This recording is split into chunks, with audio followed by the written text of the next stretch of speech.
A very good morning to all my lovely students. I am Sania Sethi, your science teacher. So today I am going to show you a revision video for the chapter number 3, Air, Water and Weather. We will be revising whatever we have done throughout this week. So let's discuss the topic. So we had started chapter number 3, Air, Water and Weather.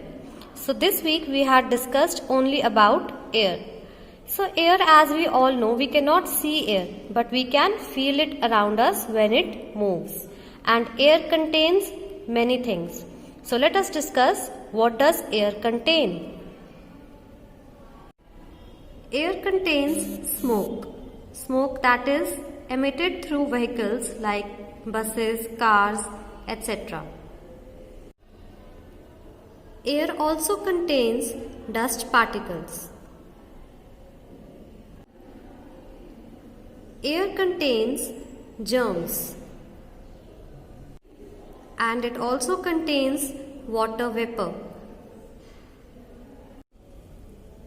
Air also contains many important gases like oxygen, nitrogen, carbon dioxide. Now students, do you know which is the most important gas for animals and plants? Yes, it's oxygen. So let's discuss about the oxygen cycle.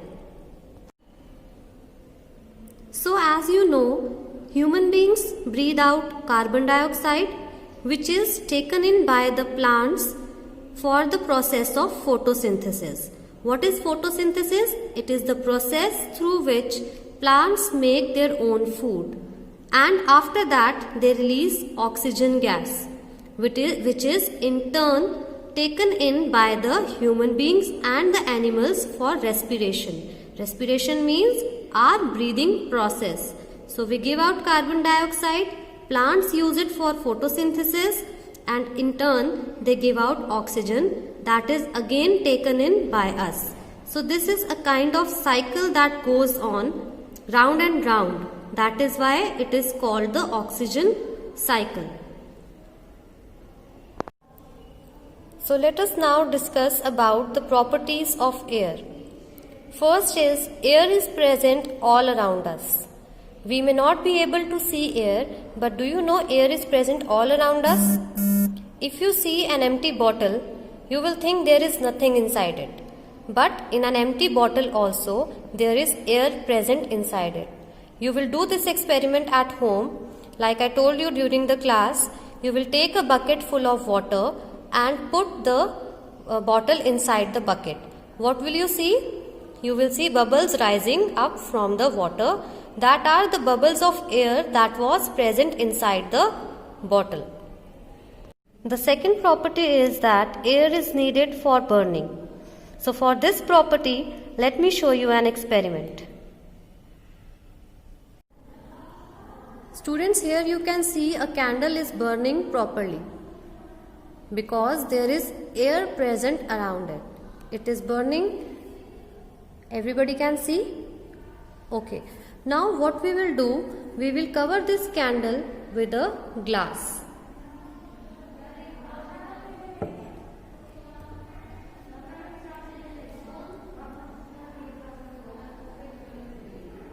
You can see, as I have covered the candle, it has stopped burning. Why? Because the supply of air inside the glass is not available. The air is not available inside the glass, so the burning stops. So we can say that air is needed for burning. The next property of air is that air can fill things. Many things can be filled with air. Like when you blow into a balloon, you will fill it with air. So let me show you an experiment. So the next property is that air can fill things. Here I have two balloons. This is a balloon without air, and this is a balloon with air. So the air has filled the balloon and it has taken up space inside the balloon. And the next property of air is that it can change shape of things. When we fill air into something, it can change the shape of that thing. Let me show you with the help of an example.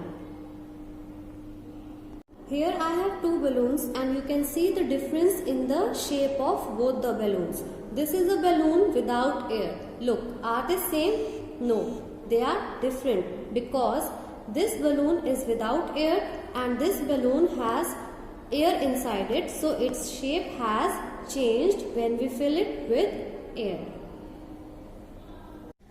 So students, I hope this much is clear to you. Kindly read the topic again, and the new words and word meanings have been given to you through the WhatsApp groups. Kindly do that work in your notebook. And don't forget to mention your name, class, section and roll number after watching the video. Kindly do that in the comment box. Till then, take care.